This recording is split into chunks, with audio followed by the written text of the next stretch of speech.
সবাই ভালো আছো? আজকে আবার ব্যাকরণ নিয়ে এসেছি দশম শ্রেণীর জন্য। বিশেষ করে সমাস তোমাদের আছে, এখানে 5 মার্কের সমাস থাকবে। সেই সমাস নিয়ে আমি বিস্তারিত আলোচনা করব। তা ধীরে ধীরে দেখে নিও মনোযোগ দিয়ে। আমি চেষ্টা করছি কতটা ভালোভাবে বোঝানো যায়। প্রথমত সমাস করতে গেলে কি কি জানতে হবে আগে প্রথম দেখে যাও। 1 নম্বরে সমাস কি এটা জানতে হবে আমাদের। 2 ব্যাস বাক্য কি। 3 নম্বর সমস্ত পদ কি। 4 সমস্যমান পদ।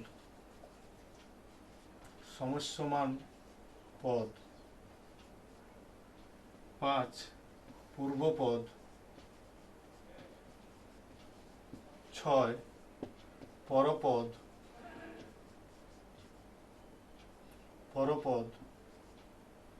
7 বা এটাকে উত্তরপদ বলতে পারো।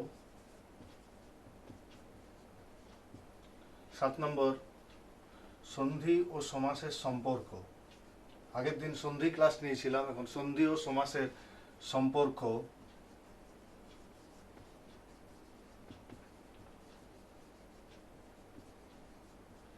প্রথমত এগুলো জানতে গেলে কয়েকটা উদাহরণের প্রয়োজন। উদাহরণ দিয়ে সহজেই বুঝতে পারবে। যেমন দম্পতি, আমরা,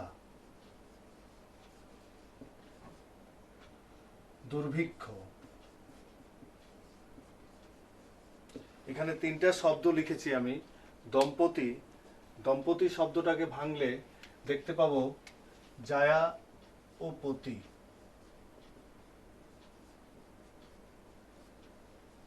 জায়া মানে স্ত্রী, পতি মানে স্বামী। জায়া ও পতি। আমরা, আমি, তুমি ও সে। দুর্ভিক্ষ, ভিক্ষার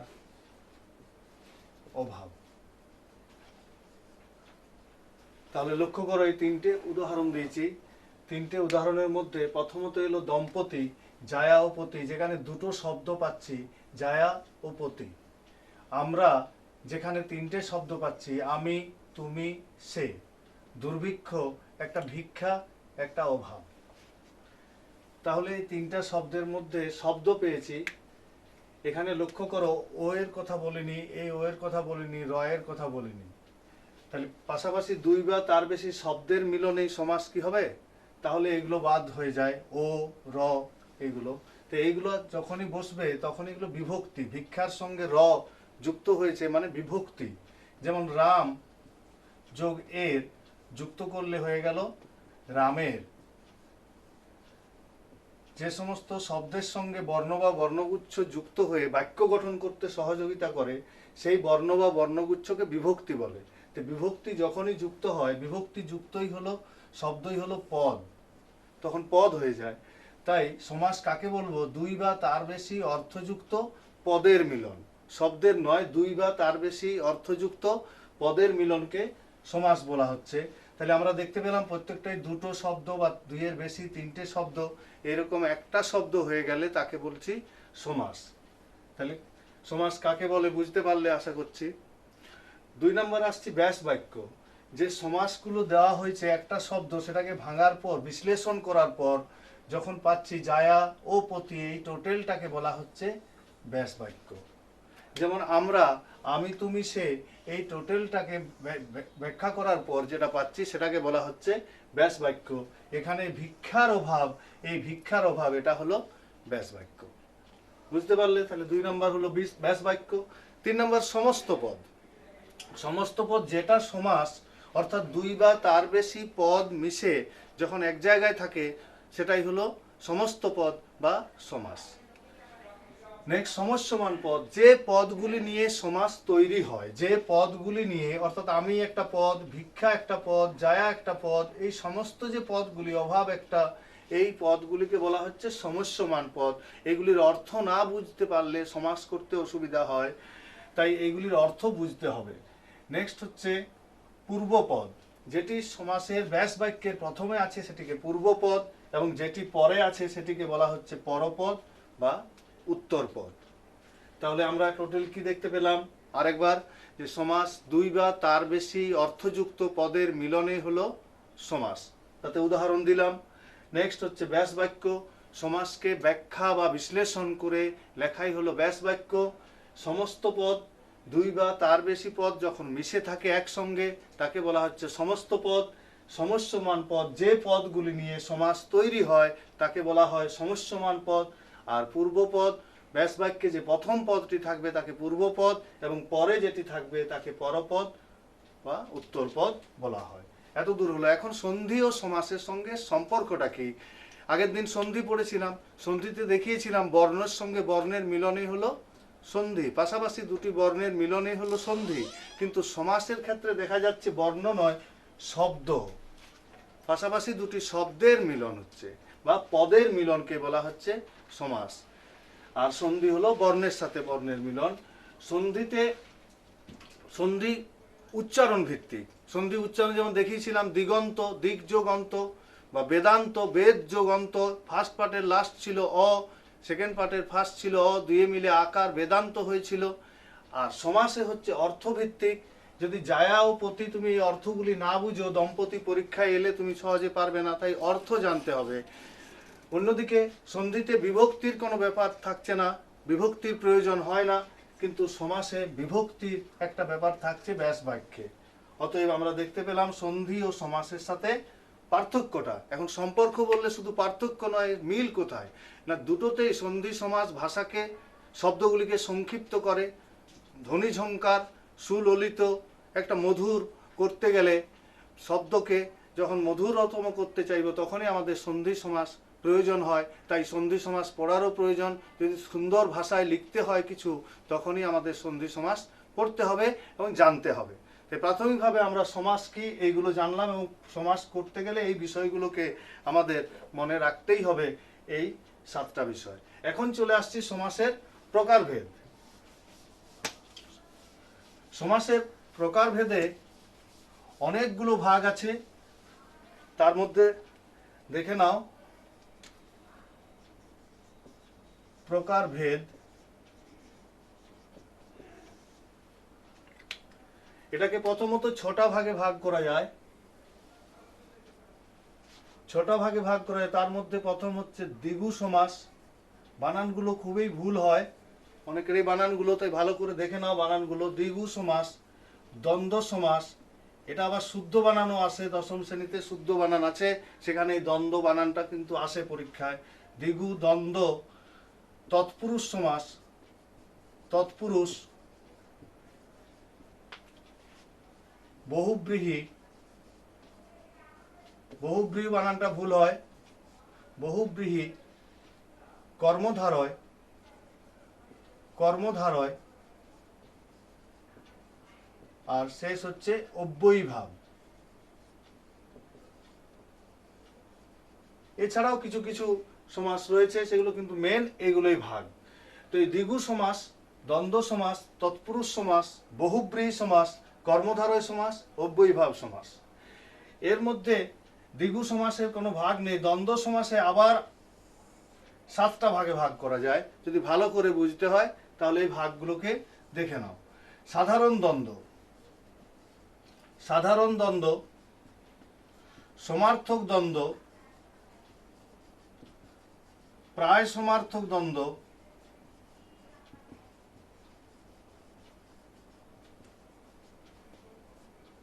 বহুপদময় দ্বন্দ্ব, বিপরীতার্থক দ্বন্দ্ব,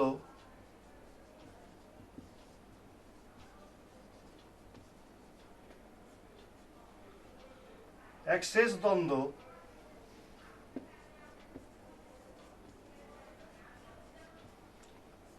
অলুক দ্বন্দ্ব, অলুক দ্বন্দ্ব। দ্বন্দ্ব সমাসের এই 7টা ভাগ সাধারণ, সমার্থক, প্রায় সমার্থক, বহুপদময়, বিপরীতার্থক, অ্যাক্সেস, অলু, এই 7টা ভাগ। সেইভাবে তৎপুরুষ সমাসকে 9টা ভাগে ভাগ করা যায়। কর্মতৎপুরুষ, করণ তৎপুরুষ, উপাদান তৎপুরুষ, অধিকরণ তৎপুরুষ,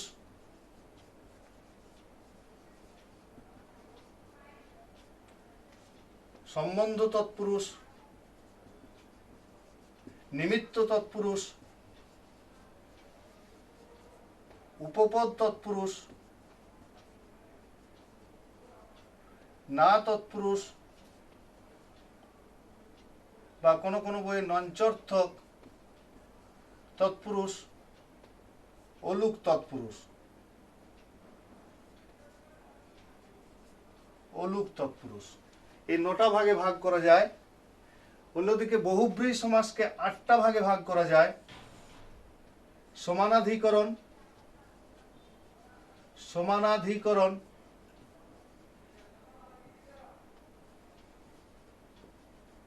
বেধিকরণ,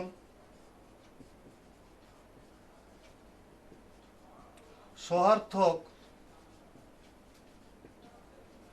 সংখ্যাপূর্বক,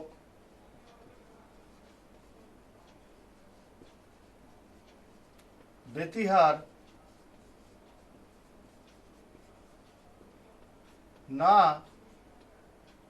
অলুক, নাকে আবার নঞ্চর্থক বলা হচ্ছে, অলুক, মধ্যপদলোপী।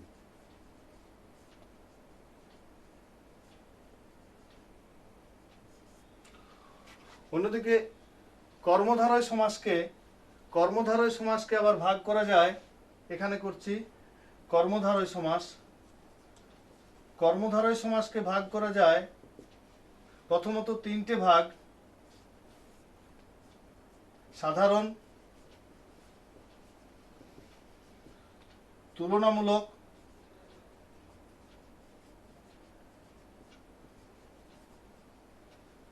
আর মধ্যপদলোপী।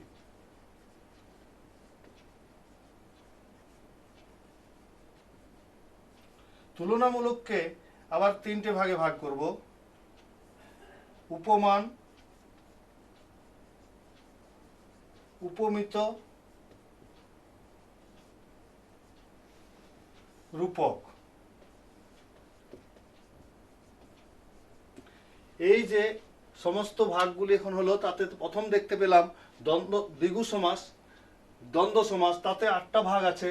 দ্বন্দ্ব সমাসে সাধারণ দ্বন্দ্ব, সমার্থক দ্বন্দ্ব, প্রায় সমার্থক দ্বন্দ্ব, বহুপদময় দ্বন্দ্ব, বিপরীতার্থক দ্বন্দ্ব, অ্যাক্সেস দ্বন্দ্ব, অলুক দ্বন্দ্ব।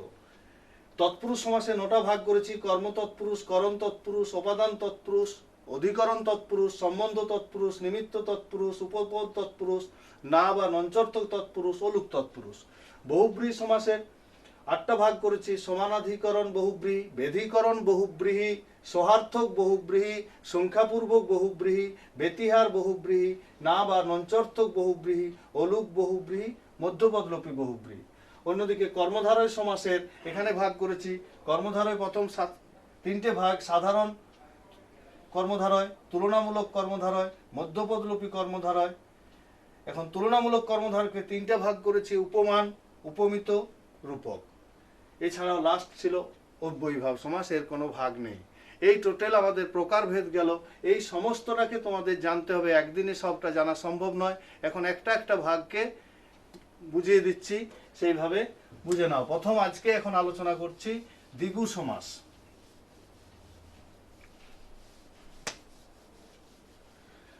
দ্বিগু সমাস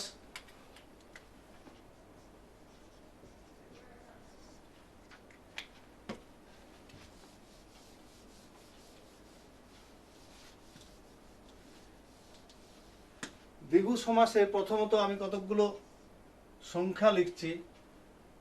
দ্বি, ত্রি, তে, চৌ, চতু, পঞ্চ, ষট, সপ্ত, অষ্ট, নব, দশ শত। লক্ষ্য করো সবগুলো নাম্বার সংখ্যা। এরপরে প্রত্যেকটার পরে যদি তুমি একটা করে নাউন দাও, এগুলো সমস্ত সঙ্গে নাউন বা বিশেষ্য পদ, বিশেষ্য পদ।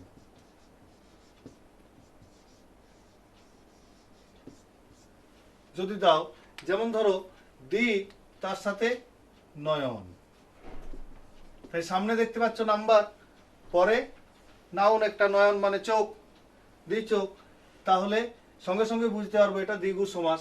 দি নয়ন, সামনে নাম্বার পরে নাউন, যখনই দেখবে এটা বুঝতে হবে দ্বিগু সমাস। যেমন ত্রিনেত্র, ত্রিনেত্র, তে মাথা, চৌচির, চতুর্গুণ, পঞ্চনদ, ষট, ষড়ানন, সেই ষট যোগ আনন সন্ধি আগের দিন দেখিয়েছিলাম, যাতে 1 নম্বর সূত্রটাই ছিল ব্যঞ্জন সন্ধিতে, ষট যোগ আনন, তাহলে ষড়ানন পরীক্ষায় এইভাবে থাকবে, ষড়ানন। অর্থাৎ সমাস করতে গেলে সন্ধি আগে করতে হবে, ষড়ানন আছে তখন সন্ধি করে তারপরে বার করতে হবে। সপ্ত বসু, অষ্টাদশ সন্ধি করে দিলাম, নবগ্রহ, দশা, 10 দিক করে দিই, 10 দিক, শতাব্দী। লক্ষ্য করো সবগুলো সামনে নাম্বার, পরে সবগুলো নাউন। যখনই তুমি এরকম সামনে নাম্বার আর পরে নাউন, অর্থাৎ সামনে সংখ্যা পাচ্ছ, পরে বিশেষ্য পদ পাচ্ছ, তখনই দ্বিগু সমাস হচ্ছে। তাই দ্বিগু সমাস কাকে বলবো না, যে সমাসে পূর্বপদ, আগে আমি বলেছিলাম সমাস করতে গেলে যে 7টা বিষয় দিয়েছিলাম, মনে রাখতে হবে পূর্বপদ, পরপদ বা উত্তরপদ। যে সমাসে পূর্বপদে থাকবে একটা সংখ্যা বা নাম্বার, এই সংখ্যাগুলোকে বলা হয়, এরকম সংখ্যাগুলোকে বলা হয় সংখ্যাবাচক বিশেষণ। সংখ্যাবাচক বিশেষণ, বিশেষণ। প্রথমে থাকবে সংখ্যাবাচক বিশেষণ, তাহলে যে সমাসে পূর্বপদে থাকবে সংখ্যাবাচক বিশেষণ এবং পরে থাকবে নাউন বা বিশেষ্য পদ, তাকে বলবো দ্বিগু সমাস। এখন কিভাবে পরীক্ষায় তোমার এসে গেল দি নয়ন, তুমি তখন কি করবে না, ব্যাস বাক্য করতে হবে। দি ব্র্যাকেটে লিখতে পারো দুই, দি নয়নের সমাহার। এই সমাহার কথাটা মনে রাখতে হবে, সমাহার দিয়ে পরে লিখবে দ্বিগু সমাস। বা কিছু কিছু বইয়ে পাবে সমাহার দ্বিগু, এরকমও বলা আছে যে সমাহার দ্বিগু বা দ্বিগু সমাস। যেমন ত্রিনেত্র, তুমি এখানে করলে ত্রি ব্র্যাকেটে 3 লিখো, নেত্রের মানে চোখের, ত্রিনেত্রের সমাহার। তুমি 2 রকমই লিখতে পারো, দ্বিগু সমাস বা সমাহার দ্বিগু। তে মাথা, একইভাবে চলবে, তে মানে ব্র্যাকেটে 3, মাথার সমাহার, চৌচিরের সমাহার, চতুর্গুণের সমাহার, পঞ্চনদের সমাহার। সেমভাবে এখানে যেমন সন্ধি করতে বলেছিলাম, ষড়ানন, ষট মানে 6, তাহলে ষট ব্র্যাকেটে লিখলে 6, আননের, আনন মানে মাথা, 6 আননের সমাহার, দ্বিগু সমাস। সেমভাবে চলে আসছে সপ্ত বসুর সমাহার, অষ্টা, এটাও সন্ধি করলে অষ্ট যোগ 10, অষ্টাদশ, অষ্টাদশের সমাহার, নবগ্রহের সমাহার, 10 দিকের সমাহার। এটা খুব পরীক্ষায় আসে। শতাব্দী, শত অব্দির সমাহার, অব্দি মানে ইয়ার বা সাল, এটা খুব আসে পরীক্ষায়।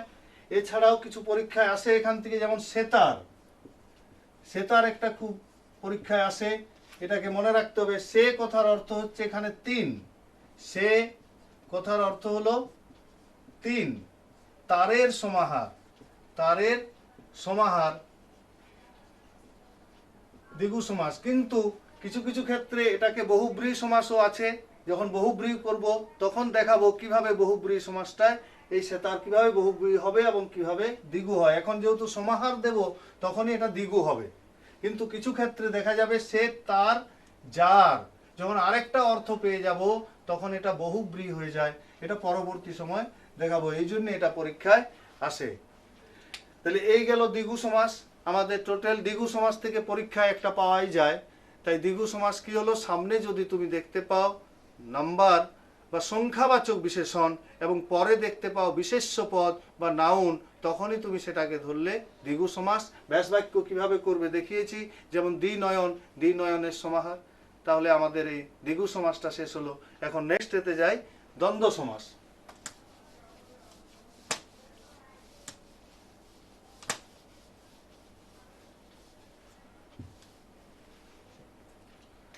দ্বন্দ্ব সমাস আগেও বলেছি, আবার বলছি যে দ্বন্দ্ব সমাসের এই দ্বন্দ্ব বানানটা পরীক্ষায় আসে, বা ভালো করে মনে রাখবে। 5টা বর্ণ আছে এখানে। দ্বন্দ্ব এর অর্থ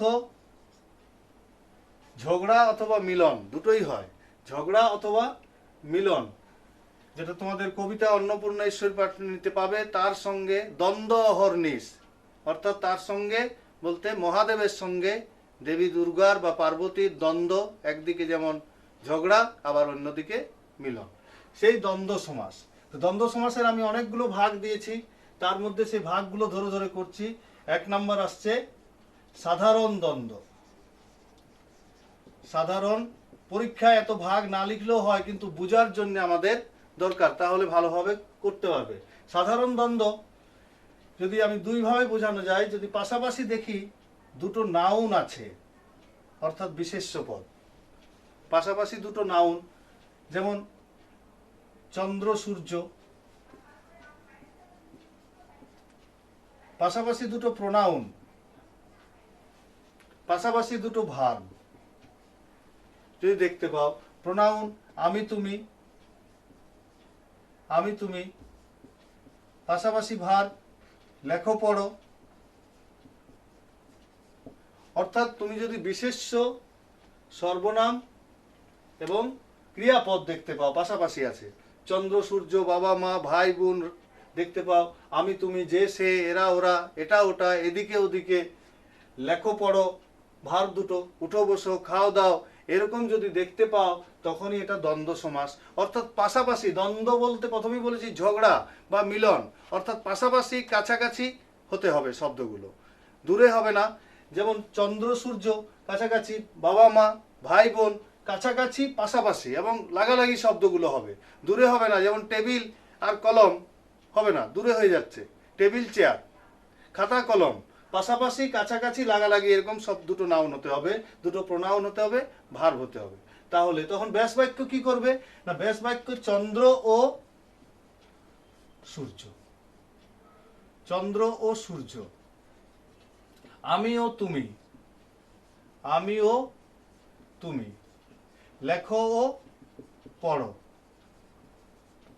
কিছু কিছু বইয়ে এবং আর এগুলো আছে, কিন্তু ওটাই মনে রাখলে হবে, সবসময় ও দেব।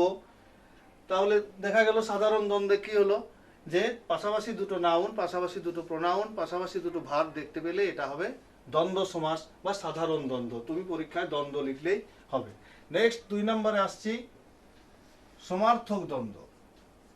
সমার্থক দ্বন্দ্ব, সমার্থক দ্বন্দ্বতে দেখো সিমিলার শব্দ, সিমিলার শব্দ যদি দেখতে পাও, পাশাপাশি সেম অর্থযুক্ত শব্দ, যেমন ঘর বাড়ি, ঘর বাড়ি, পাহাড় পর্বত, পাহাড় পর্বত,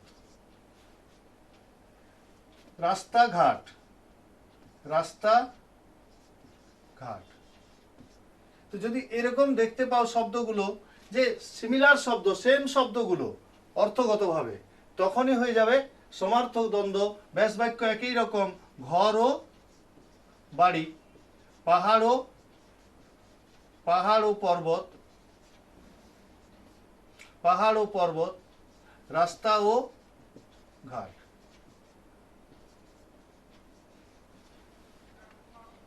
তিন নম্বর আসছি, 3 নম্বরে দেখতে পাচ্ছি বিপরীতার্থক, বিপরীতার্থক দ্বন্দ্ব।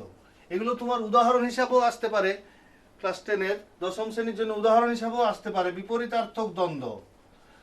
বিপরীতার্থক দ্বন্দ্ব প্রথমে হচ্ছে বিপরীত শব্দ যদি দেখতে পাও, যেমন সুখ দুঃখ, বিরহ মিলন, হাসি কান্না, সুখ দুঃখ, বিপরীত শব্দ আছে, হাসি কান্না,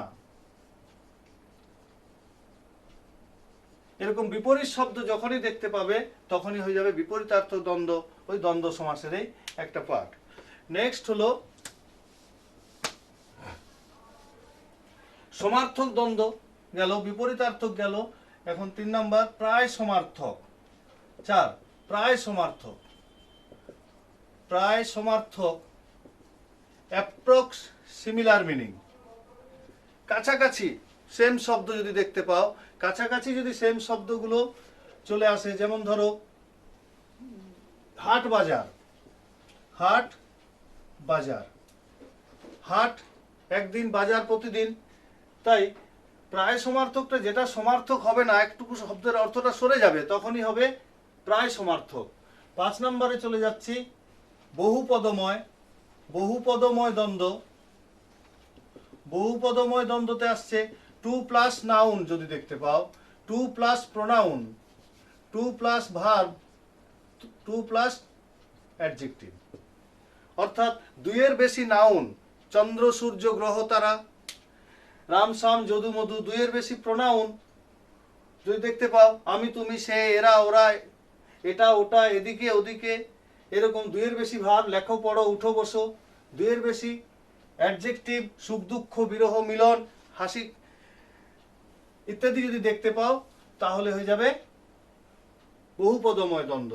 অর্থাৎ দুইয়ের বেশি নাউন, দুইয়ের বেশি প্রোনাউন, দুইয়ের বেশি ভাব, দুইয়ের বেশি অ্যাডজেক্টিভ। নেক্সট 6 নম্বরে আসছি। 6 নম্বরে যদি দেখতে পাও বহুপদময় অ্যাক্সেস, অ্যাক্সেস দ্বন্দ্ব, অ্যাক্সেস দ্বন্দ্ব। এটা উদাহরণ হিসাবে খুবই ইম্পর্টেন্ট, বেশিরভাগে এটা পরীক্ষায় আসে অ্যাক্সেস দ্বন্দ্বটা।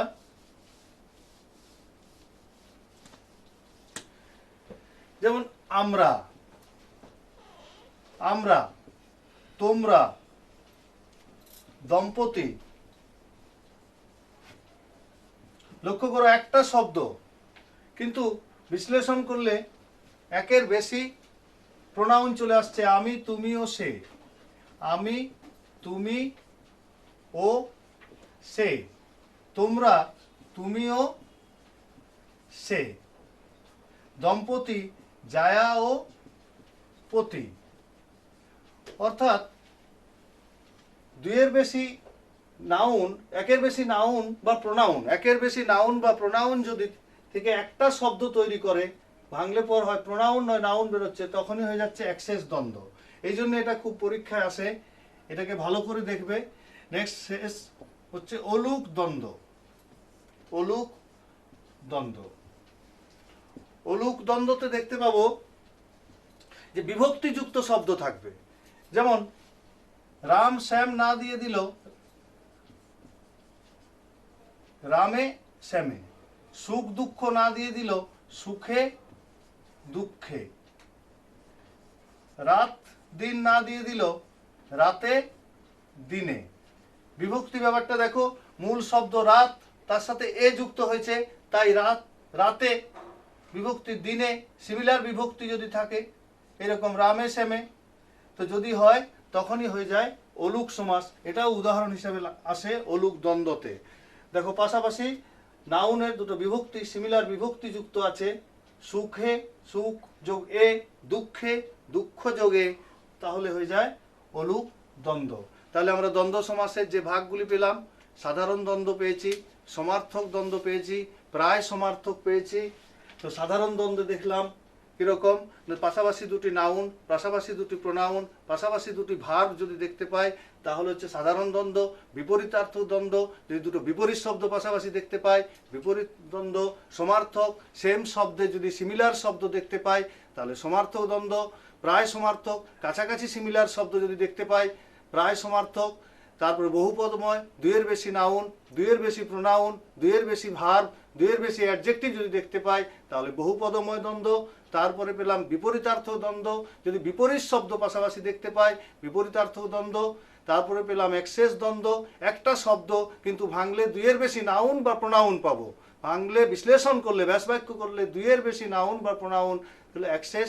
লাস্ট পেলাম অলুক। অলুক হলে সেম বিভক্তি যদি থাকে, সুখ দুঃখ না থেকে সুখে দুঃখে এরকম থাকে, তাহলে অলুক দ্বন্দ্ব হবে। তাহলে বুঝতে পারলে দ্বন্দ্ব সমাসের। এভাবে পরের দিন আরও বাকি সমাসগুলি আলোচনা করে কীরকম প্রশ্ন হবে, কীরকম উদাহরণ আসবে বলে দেওয়া হবে যথাসময়ে। সবাই ভালোভাবে সমাজটাকে তৈরি করো। আবার পরবর্তী দিনে পরবর্তী ক্লাসগুলিতে আমরা সমাজ নিয়ে বিস্তারিত আলোচনা করব। সবাই ভালো থাকবে।